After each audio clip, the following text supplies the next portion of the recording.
اللہ تم دونوں کا بیڑا غرق کرے، یہ صحافت ہے۔ اپنی عمروں کو دیکھو، سراسر جھوٹ، بیہودہ بات، اور ایسے لوگوں پہ لعنت بھیجنے کا، ان کی بے عزتی کرنے کا جی کرتا ہے، کیونکہ یہ انسان ہی نہیں ہے، بونے ہیں، چھوٹے چھوٹے لوگ ہیں، یہ صافی ہو ہی نہیں سکتے۔ کس طرح اتنی غیر ذمہ داری سے یہ جھوٹ بول سکتے ہیں؟ میری رائے بغیر، اور آگے سے یہ نصرت جاوید پتہ نہیں میرے بزرگوں کی عمر کا ہوگا، لیکن ایک دفعہ پھر کہتا ہوں، ایسے لوگ لعنتی ہے جو اپنی صحافت کا، اپنی میڈیا کا غلط استعمال کرتے ہیں۔ میں نے کل یہ کیس دائر کیا منصور علی خان کے خلاف، اور یہ بار بار میرے حقوق کو ڈیمیج کرتا تھا، میری بے توقیری کرتا تھا، پتہ نہیں اس کا کیا ایجنڈا ہے، کس کی ماں پہ کر رہا تھا۔ میں برداشت کرتا گیا کہ ایک دن اس نے حد ہی کراس کر دی، تو میں نے کہا بس اب تمہیں سمجھانے کا اور تمہیں یہ بتانے کا کہ تم قانون کے تابع ہو، یہ وقت آ گیا ہے۔ کیمرے کے آگے بیٹھ کے کبھی یہ ایزیوم کر لینا کہ آپ عقل کل ہیں، اختیار کل ہے، اور آپ جو جس کے حوالے سے کہنا چاہیں کہہ سکتے ہیں، قطعاً نہیں کہہ سکتے۔ جو انگلینڈ میں بیٹھے ہیں ان پہ بھی دعوے آپ کریں، کیونکہ کبھی تو پاکستان آئیں گے تو یہ ڈگریاں جو ہیں جو ہوں گی، اور میں نے کی ہیں ایسے کوئی 7-8 لوگوں پہ کی ہیں، یک طرفہ کارروائیاں چل رہی ہے، لیکن جس وقت یہ پاکستان آئیں گے یا پاکستان میں ان کی کوئی جائیداد ہوگی تو وہ ایگزیکیوشن کے پروسیس میں یہ شخص جو ہیں، اور ایسے میں نے کہی اور بھی لوگ دیکھیں، صحافی بھی دیکھیں، جن کے ساتھ کوئی لینا دینا نہیں، کوئی تعلق نہیں، کوئی مطلب ہے ان کے ساتھ، لیکن وہ آپ کو اپنے پروگرام میں ڈسکس کر کے اور آپ کے حوالے سے کوئی نہ کوئی لغو بے بنیاد بات کرنا، یا سچی بات بھی اس طرح کرنا کہ اس میں بھی آپ کی بے توقیری ہو۔ بے شک آپ سچی بات کریں، آپ کے پاس ایک ڈیفنس ہے، لیکن بے توقیری کا حق آپ کو سچ بات بھی نہیں دیتا ہے کہ آپ کسی انسان کی بے توقیری کریں۔ یا عموماً ہم کسی سے سوال کرتے ہیں نا کہ کہاں سے یہ سوال کر رہے، تو آگے سے کہتے ہیں ذرائع۔ اب ان ذرائع کا تو ہمیں پتہ چل گیا ہے کہ یہ ذرائع کون سے ہیں۔ گھر میں بیٹھ کے جناب کوئی کسی سے پوسر ہو جاتی ہے، اچھا یہ ذرائع ہو گئے۔ اب میں نے جیو ٹی وی کی مثالیں دی، ایک دن انہوں نے مثال دی کہ جناب میں نے کسی ورکر کو تپڑ مار دیا، اور جس کو تپڑ مارا تھا وہ تپڑتا ہی نہیں، وہ ویڈیو آپ نے دیکھی ہوگی، وہ میرا اپنا گن مین تھا، وہ مجھے کھینچ رہا تھا، اور میں نے اس کو یہ کہا کہ اس طرح نہ کرو، اور وہ لوگوں کو جو ہیں بیسیکلی میری طرف آنے سے روک رہا تھا، اور یہ 3 دن ہیڈ لائن پہ چلتی رہی۔ پھر انہوں نے اپنے ویب پیج سے خبر چلا دی کہ میں نے مریم نواز صاحبہ سے معافی مانگ لی، آپ لوگوں نے وہ خبر دیکھی ہوگی۔ یعنی اس طرح کی جھوٹی خبریں، اور وہ پھر انہوں نے ویب پیج سے اتار دی، وہ خبر ڈیلیٹ کر دی۔ پھر میں ادھر گھر میں بیٹھا ہوتا تھا، سامنے ہی پٹی چل رہی ہوتی تھی کہ جناب یہ فلاں جگہ یہ ہوا۔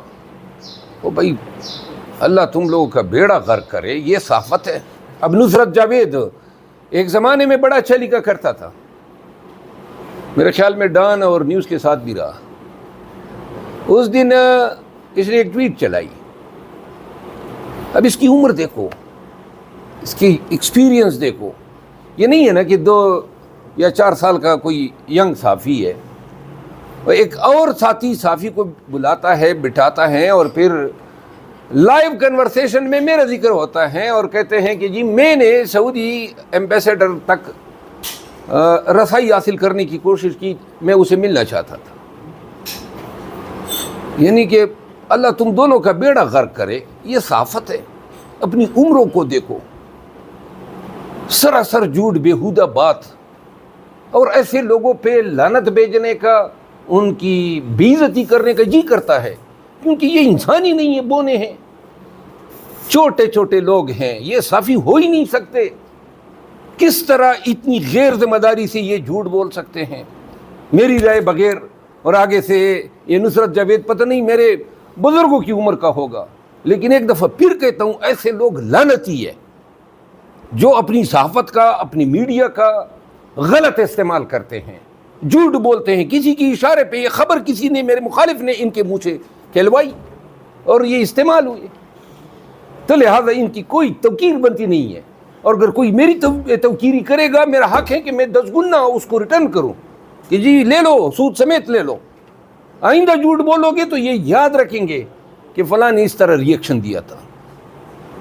لوگوں کے دل جلتے ہیں، ان کی عزت ایٹ سٹیک ہوتی ہیں، ان کی انائیں ایٹ سٹیک ہوتی ہیں. اور آپ نے اپنے چینل میں خبر کے چکر میں یا کسی کی ایما پہ آپ نے یہ لائسنس حاصل کر لیا کہ جس طرح بولنا چاہیں گے بولیں گے. نہیں بولیں گے، کوئی حق نہیں ہے آپ کو بولنے کا. لیکن چونکہ یہ پہلی دفعہ انہوں نے یہ کام کیا تو میں نے کوئی قانونی کارروائی نہیں کی. میرا دل بہت چاہتا تھا، لیکن چونکہ پہلی دفعہ البتہ ریپیٹ کر دیں تو ریپیٹر کو پھر نہیں چھوڑنا چاہیے. تو ان تمام گزارشات کے ساتھ میں آپ کو ایک بات بتا دوں، آنے والے وقت میں آپ پہ اور شاید ریسٹرکشنز آئیں، آپ پہ قدغنے لگیں، آپ کی بے توقیری بھی ہو سکتی ہے، پولیس والے دھکے دے سکتے ہیں، گیٹ پہ نہیں چھوڑ سکتے ہیں. لیکن یاد رکھیں، آپ میں سے بہت سارے لوگوں نے بہت بڑے بڑے مقام بنائے ہوئے ہیں، ہمارے دلوں میں بھی ہیں اور پبلک کی نظروں میں بھی ہیں. آج کل ایسی بھی انڈیویجول آپ میں سے ہیں جو اس انڈیویجول کو اتنے لوگ دیکھتے ہیں جتنے 5 چینلوں کو کوئی نہیں دیکھتے ہیں. آپ دیکھ لیں نا، یہاں پہ بہت سارے چینل ایسے ہیں جن کو خود ہم بھی نہیں دیکھتے ہیں. تو لہذا یہ وقت آئے گا، آپ ایک کام شروع کریں جو میں آپ میں کمی محسوس کر رہا ہوں. اپنے حقوق کے لیے عدالتی جنگ کا آغاز کرو، اور آپ کو وہ پروبونو کیسز لڑنے والے وکیل ملیں گے جو چاہتے ہیں. کیونکہ آپ دیکھیں، یہ بحیثیت وکیل ہمارا بھی ایک فرض ہے کہ ہم قانون کی مدد کریں. تو جہاں پہ آپ کو مدد کی ضرورت ہے آپ کے قانونی حق کے حصول میں، یہاں پہ بہت سارے اچھے وکلاء ہیں اسلام آباد جیسے شہر میں. اپنے میٹرز کو لے جایا کرو.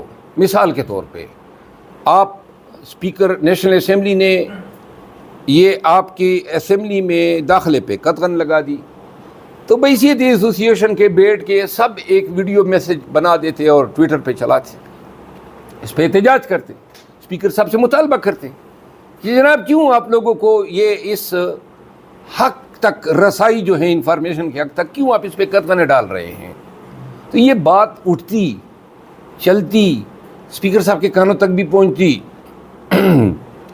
دوسری بات یہ ہے کہ پیسے کمانے کے چکر میں ساتھ میں کچھ اپنے پیشے کے تحفظ کے لیے بھی کچھ وقت اپنی ویڈیو میں دیا کریں. کچھ ٹائم اسی پر بھی ہونا کہ کہاں کہاں پہ آپ کے ساتھ زیادتی ہو رہی ہے، کچھ اس پہ بھی بولا کریں. ہائی کورٹ میں ہوتی ہیں، الیکشن کمیشن میں ہوتی ہیں، کسی سرکاری دفتر میں جاتے ہوئے کوئی آپ کو روک نہیں سکتا ہے. یاد رکھیں، یہ پارلیمان کوئی نو گو ایریا نہیں ہے، نیشنل اسمبلی یا سینٹ یہ کوئی نو گو ایریاز نہیں ہے، یہ سرکاری دفاتر نو گو ایریاز نہیں ہے. آپ کی موومنٹ کو پاکستان کے ٹیریٹوریل جورسڈکشن میں کہیں پر قدغن نہیں لگایا جا سکتا، ماں سوائے وہاں پہ جہاں قانون نے ایکسپریسلی کوئی قدغن لگائی ہو. مثال کے طور پہ کینٹونمنٹ ایریاز ہیں،